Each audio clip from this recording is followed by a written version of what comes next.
Identify yourself, please. I'm Brandy. I'm coming on this bill on behalf of a child in the womb who this bill targets. I am, I'm sorry, I've been crying ever since I even found out about this bill a couple of days ago. I mean, it's just, my mom was 21 weeks pregnant with me in a very abusive situation with my biological father, which caused me to have, they did all the tests, found out that not only was I a girl when they wanted a boy, but also that I would likely never live to see my teen years, never be able to walk, never be able to talk, because I have cerebral palsy, hydrocephalus, scoliosis, a lot of genetic problems. And instead of preparing my caregivers for what would happen with my conditions, the main thing medical professionals pushed in 1983 was to have an abortion. My biological mom was not strong enough to say no. But by the grace of God, the health care I received as a child in the womb who lived through that horrific experience, and I still have effects from it to this day. I don't have muscle tone in my neck, my arms, my right side, or nothing. But as y'all know, I'm here every day on everything, so that doesn't stop me from doing nothing. The health care I received was when they realized that my lifeless body had still had life in it as a product of an abortion. I was transported to Children's Hospital in New Orleans. A baby in the womb, targeted for abortion, has been sitting in the back of this room, listening to the largest abortion provider in the world say that killing me in the womb is considered health care, as if my disabilities and my birth defects determine the value of my human life. I am a college-educated, very outspoken CASA advocate, very outspoken on domestic violence, very outspoken on sexual abuse. And also, as far as the rape thing goes, 5 years ago, I found out that I am a product of rape. So, I want to publicly thank Representative Edmonds for doing this bill. And most of y'all that I've already known, and the ones that I don't, now you know I'm so active on everything because I'm not even supposed to be sitting here right now. They told my parents and my aunt that raised me that put me in an institution. I was in honor classes. I started school 2 months before I made 2 in special ed. Kindergarten on, I was in honors classes. When I ended up having to leave school because of medical reasons, I had a 4.3 GPA. My brain, to this day, I'll be 33 in September.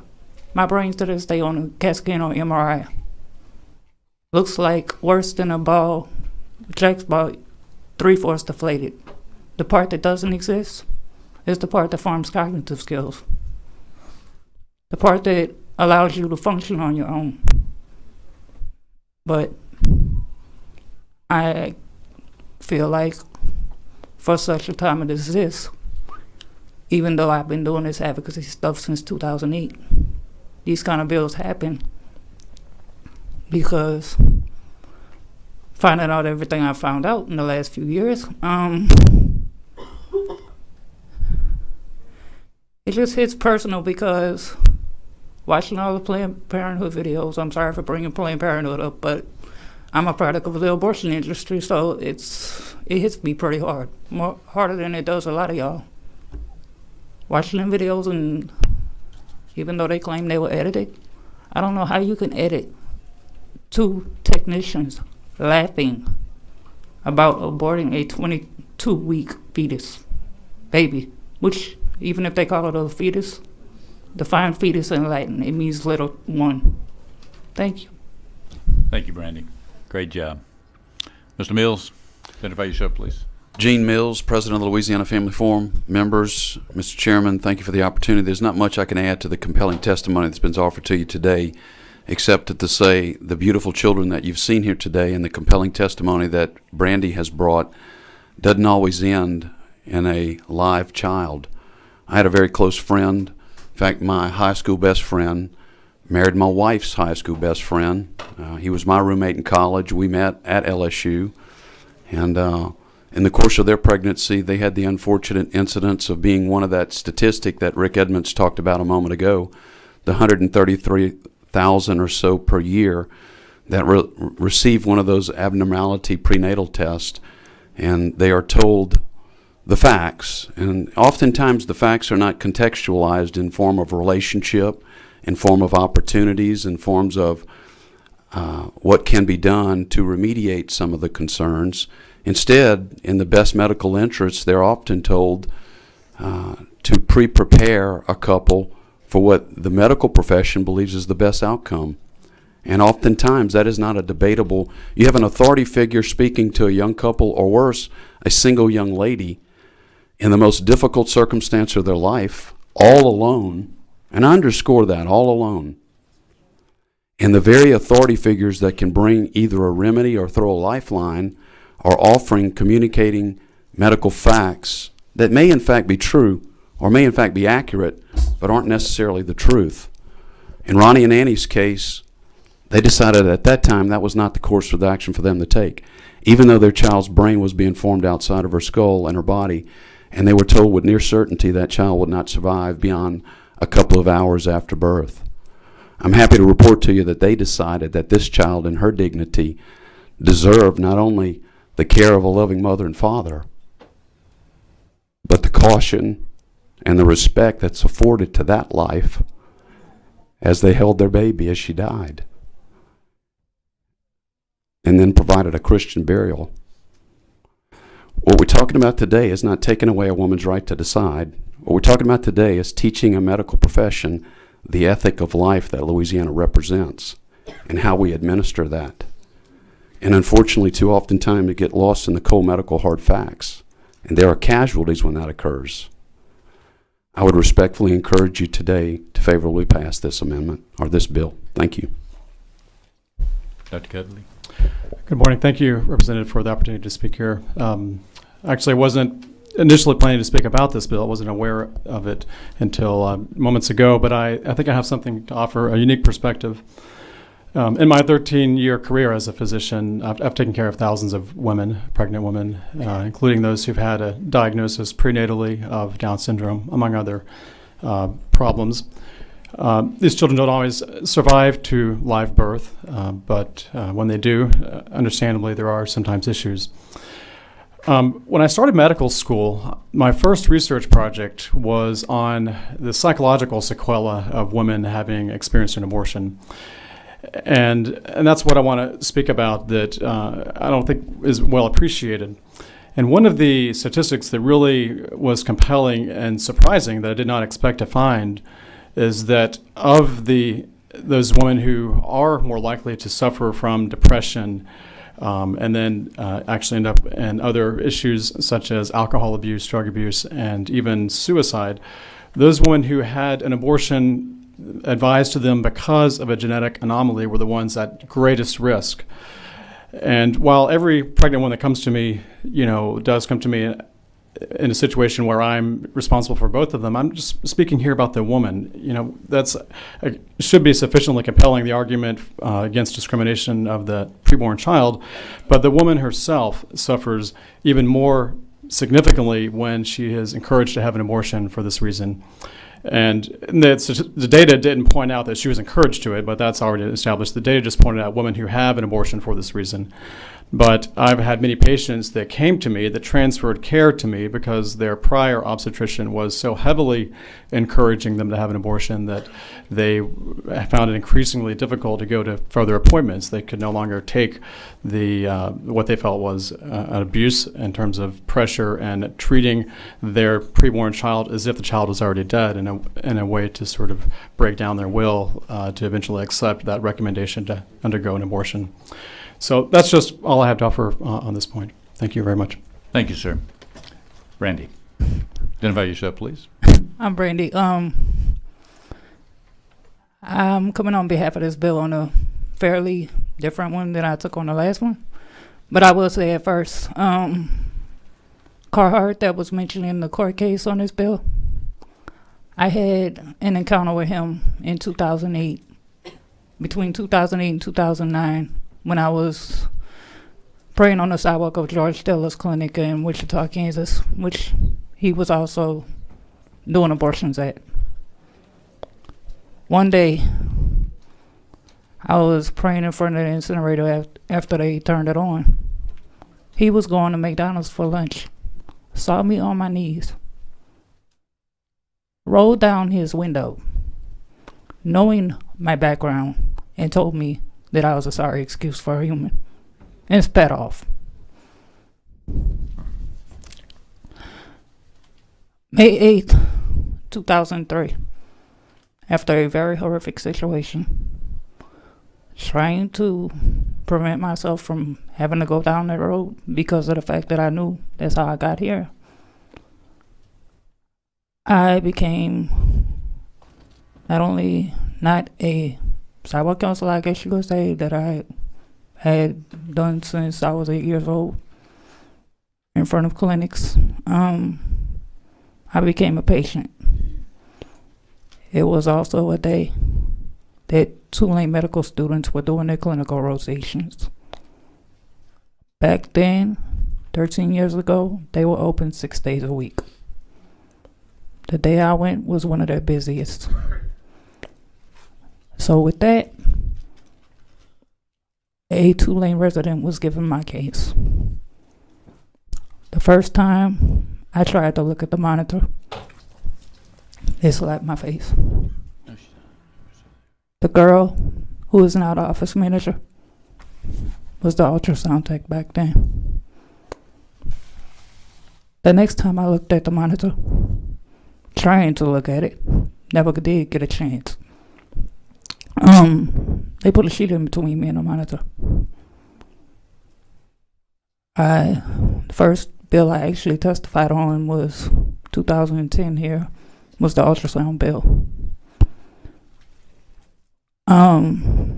And one of the senators on that committee tried to have a debate with Senator Broom on the chamber floor, saying that if I would have looked at the monitor because of my situation, that I would have been traumatized.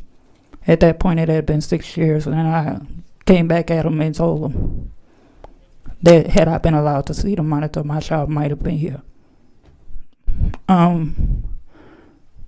It was because I was 23 and a half weeks. They did a DNA, but they did like a partial birth because he sucked the brains out. I'm just gonna be blunt about it because that's what happens. Her nerves were still functioning. So he freaked out, didn't know what he was doing, turned her in utero and decapitated her. The last memory I have of my child was her head hitting the steel can. I'm sterilized, and I'm about to make my 1 year of breast cancer survival from it. I was diagnosed at the age of 31. My physician, who is pro-abortion, knowing I was pro-life, sat me down in her office one day when she had to deliver the news to me that that's what I had. We had a 2-hour conversation. She said there's no other reason that you have this condition but your experience. So when they try to say that breast cancer is not linked to abortion, go check my medical records, please. And And I also want to thank Representative Johnson because after what happened to me, I know happens quite often, it needs to be stopped because the babies do feel pain. I mean, my child's nerves were still functioning. She was fully formed, fully developed, healthy, and everything. I'm sure she felt when her head was separated from her body. Thank you. Thank you. I'm going to have to make a call here. I got a very special guest coming on tonight. You're going to enjoy this. If you have small children, you may want to remove them from the room. This could become somewhat graphic. I sure hope my call goes through and I can get this young lady on the phone. Hello, Sister Brandy. How are you? I'm good. How you doing? Great. Speak up as loud as you can, please. I got you live with our audience right now. Are you in Baton Rouge tonight? Yes, sir. And Brandy is, when all this began to happen with the pandemic and the quarantines, I first met Brandy. She actually began to, because of her position, I'll begin to tell you, I'm only going to call her Brandy, not to reveal all of her identification here, but she is down in our capital area, Baton Rouge, tonight. And when all this began to happen, Brandy was actually sending me a lot of updates about the coronavirus and the death rates. And she was faithful. Every day I was getting it on my media.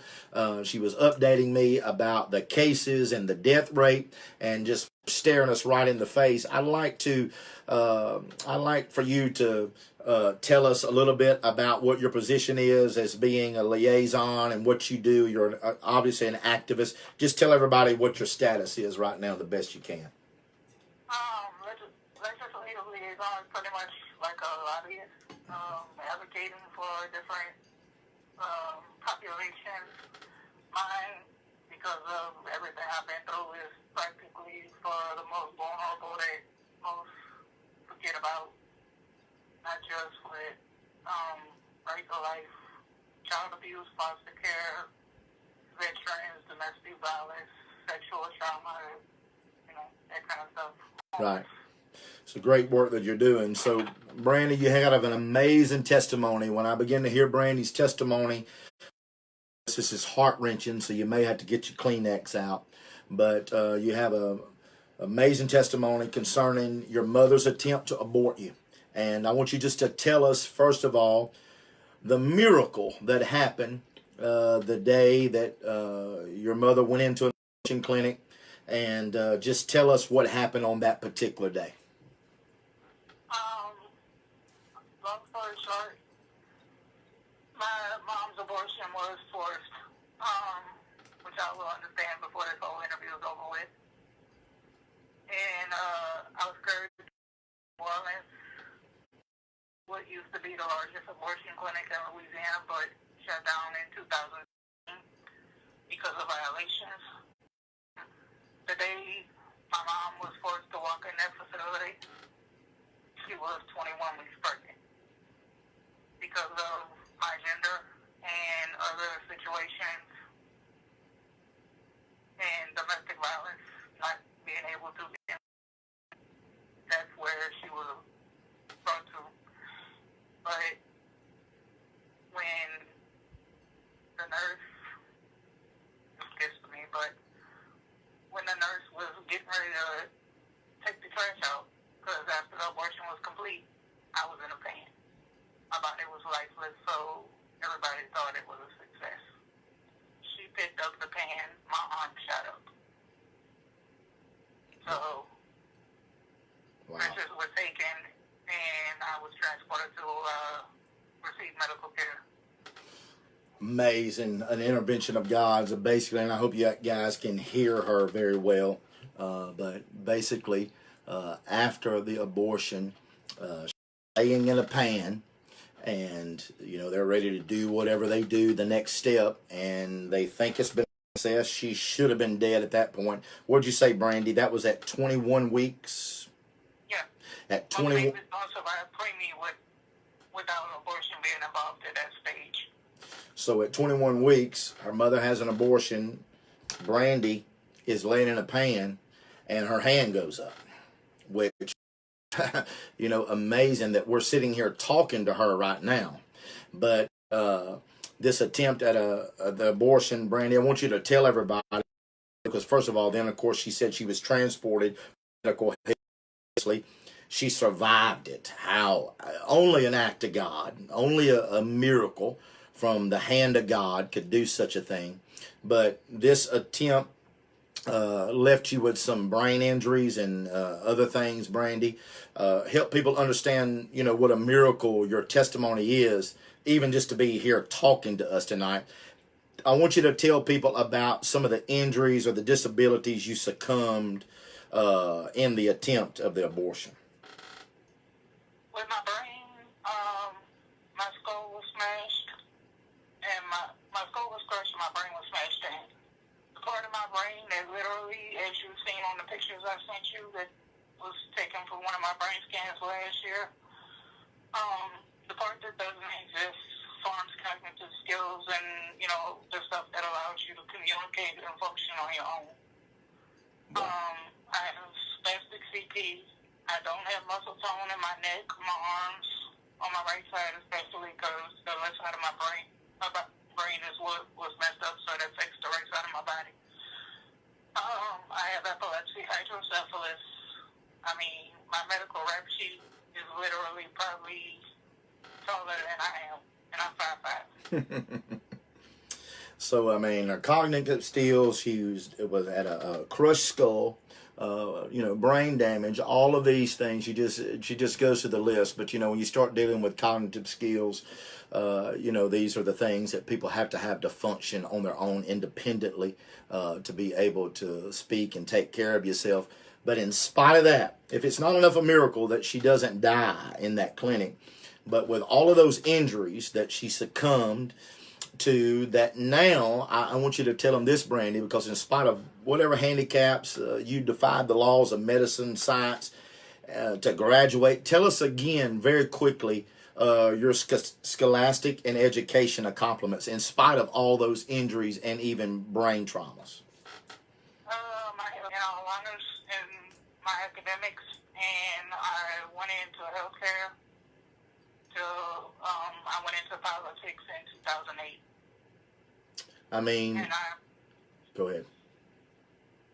no, most people when they look at me and they hear me talking, like the time I gave my abortion testimony to the Capitol, I had pro-life legislators looking at me that knew my medical rap sheet.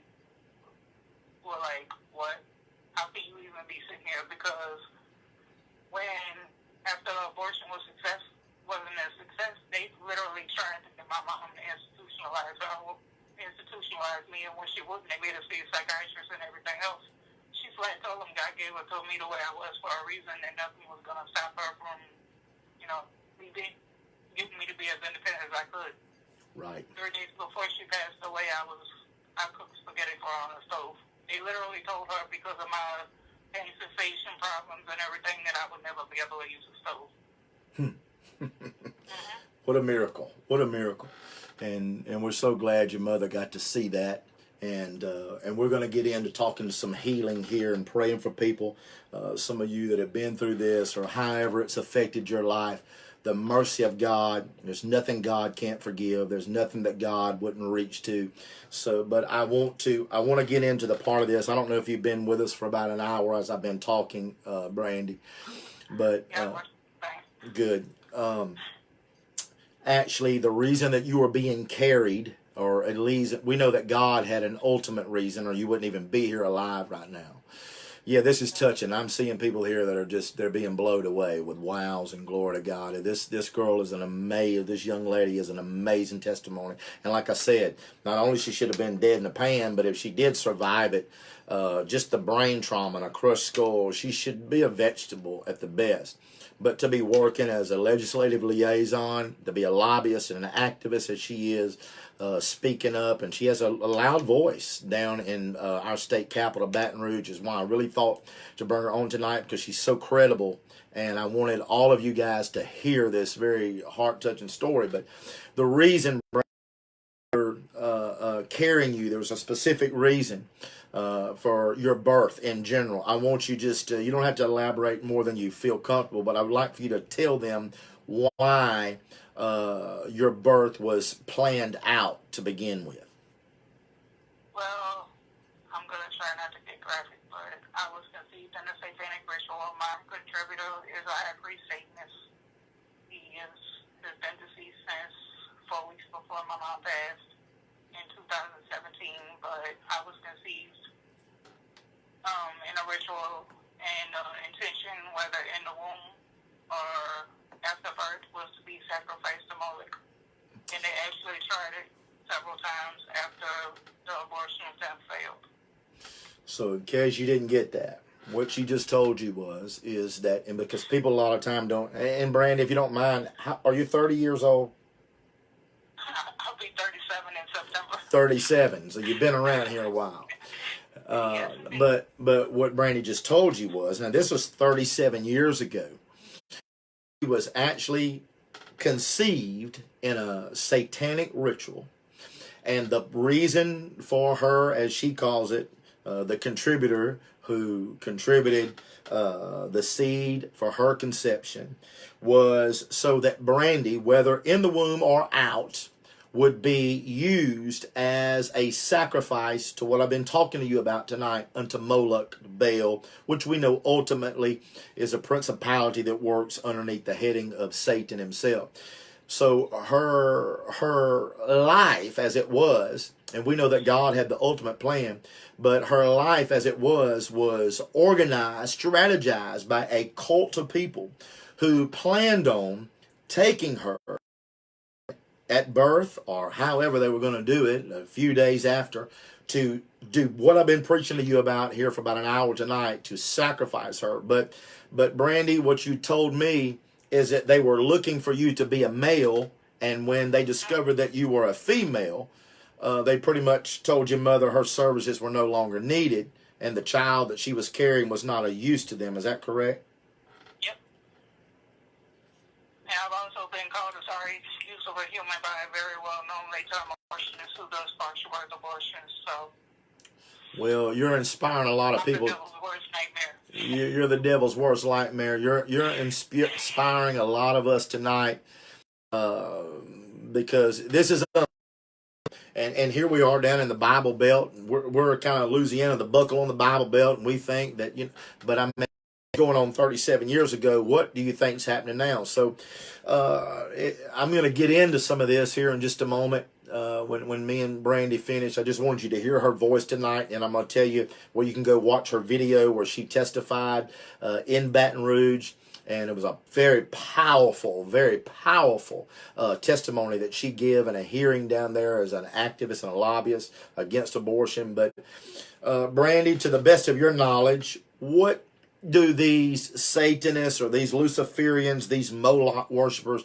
what do they stand to gain from sacrificing a person like you, a child, to the devil? What's the reasoning? Status and power. Right.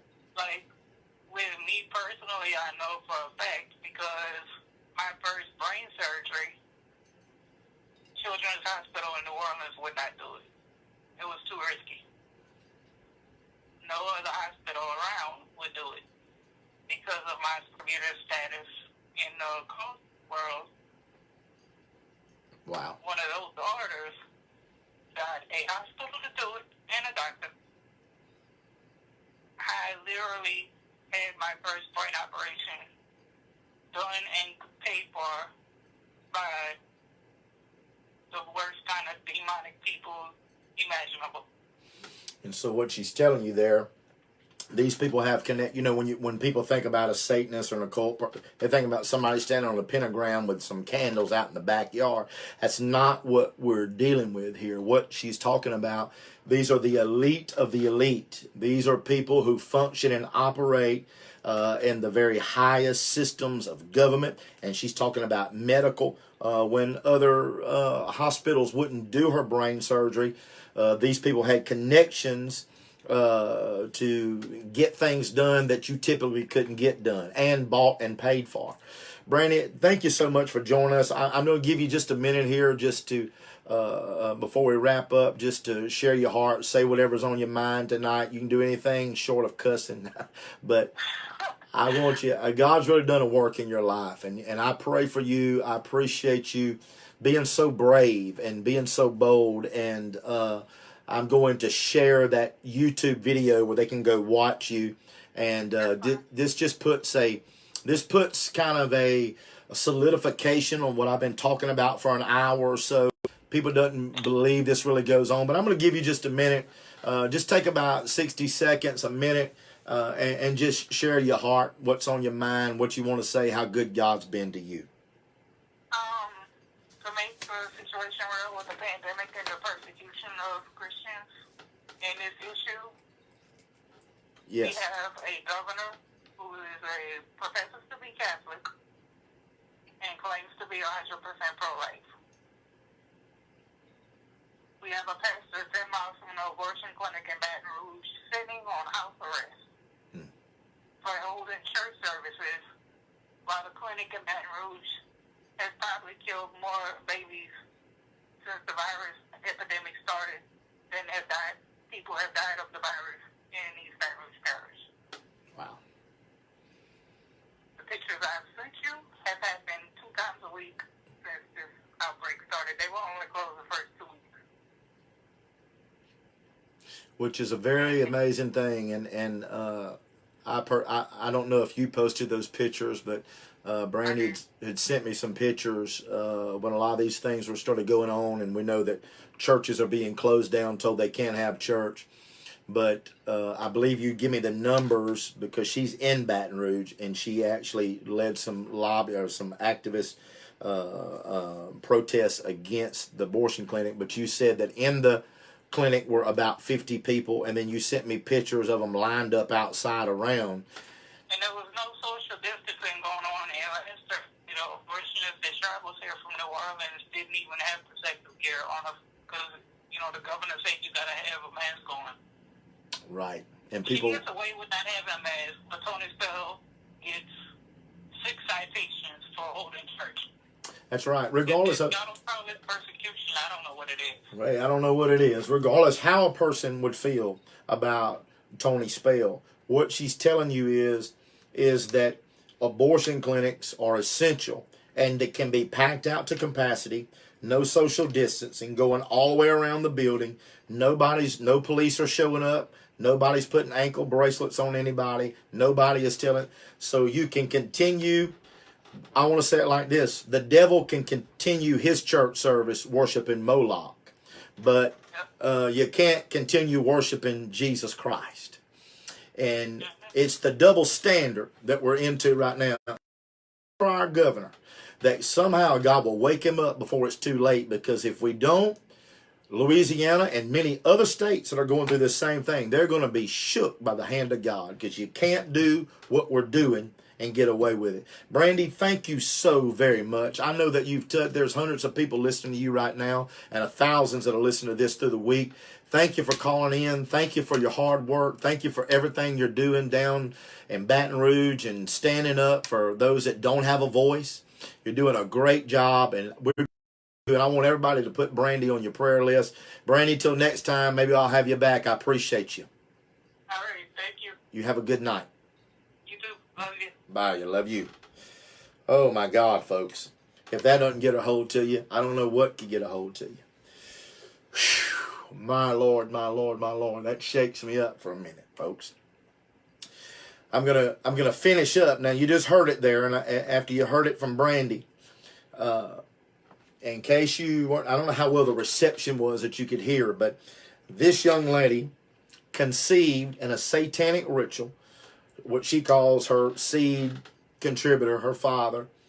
Her mother is carrying her to eventually, if she is born, to be offered up to Moloch, who I'm talking about. These people speak these terms.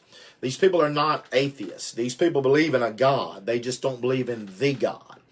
And then whenever it was found that she was going to be a female. They didn't want her anymore. Thank God the Lord wanted her. He had a plan for her the whole time. But Go ahead. Good afternoon, committee. I'm Brandy, resident of Baton Rouge. Some of y'all know, some of y'all don't. I was kind of hesitant about speaking on this bill because I knew how it was going to go, but I just want to put a face on the youngest victims impacted. I was conceived in sexual violence. When domestic violence didn't end my life, my mom's abuser forced her into an abortion clinic. Like I told WAFB yesterday, I'm stubborn. If you want to know my mom's response when she realized that I wasn't dead. When the doctors tried to get my mom to institutionalize me because they told I'd be a vegetable, and I lived through my 10 years. First few years of my life, I laid on a blanket and gurgled. I couldn't say mom, couldn't move, couldn't nothing. She told them God gave her to me the way I was for a reason, and she was going to do everything she could to raise me to be as independent as I can be. 3 days before she passed away, after being told my entire life that I would never be able to use a stove or live independently because of my problems from pregnancy, I was able to brown ground meat on her stove. And I think that's when she realized that I would be okay. And also, I've been in the shoes of someone forced to have one from being raped. May 8th will be the 19-year anniversary of that. And most of y'all know May 8th this year is Mother's Day. So I can stand in the shoes of the youngest and people on the other side. While I don't judge people that have it for whatever reason, there's really, I didn't deserve what happened to me. My mom didn't deserve what happened to her. But that doesn't dictate my human value or anything else, because a lot of y'all are probably tired of seeing me up here on everything I'm up here on. But I'm alive for a reason, to be a voice for people literally from a child to an elderly person that can't be up here. Because someone with my medical record is supposed to be confined to a wheelchair, and I know who I am, and I'm supposed to be in an institution. And I don't take it for granted that I'm not. So please support this bill. Thank you.